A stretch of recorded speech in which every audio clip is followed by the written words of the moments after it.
প্রিয় প্রবাসী ভাইরা, আপনারা বেশি বেশি এমিডেস পাঠান। দেখেন বাংলাদেশের কি অবস্থা, বেকার ছেলেরা বয়ে আছে, কাজকর্ম নাই, মালিক বেতন দেয় না দেখা ধর্মঘাট ডেকেছে। আরও 10 জন আছে বাইরে গেছে, এখন এই 2 জন বয়ে রয়েছে, কাজ করছে। হ্যাঁ, আর আমার কথা তো বলাই যাব না, আমি হইলো ভাইরাস। বুঝতে পারতেছেন, আমি ভাইরাস। এই আর একটা ছেলে কই গেল?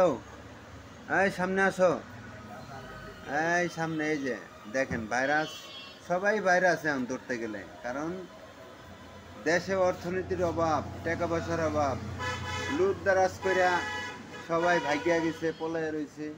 হ্যাঁ, বুঝতেই পারতেছেন।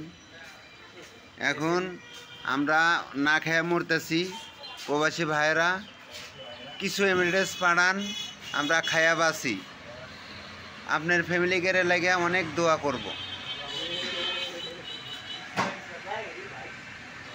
সালামু আলাইকুম ভাই, ভালো থাকেন, রেখে দেই।